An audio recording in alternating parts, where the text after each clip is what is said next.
cumprimento a presidente, nobres pares, e de forma bem carinhosa quero cumprimentar os motoristas, as motoristas de Uber, e quero falar sobre o equilíbrio social que vocês, motoristas de Uber, trouxeram para a cidade de Caxias do Sul.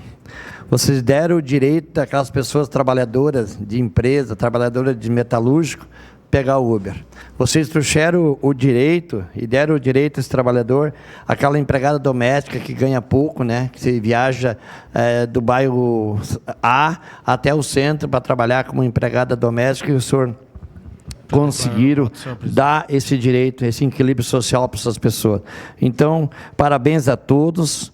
Que Deus ajude cada um de vocês e continue sendo essa pessoa humilde, que eu sei que vocês conversam com a pessoa que pegou o Uber, trocam ideia, pessoas humildes. Também quero falar que eu sou presidente da Frente Parlamentar e Melhoria da BR-116 e Rota do Sol, e eu trabalho muito em cima da BR-116 e Rota do Sol para que fique melhor a mobilidade urbana.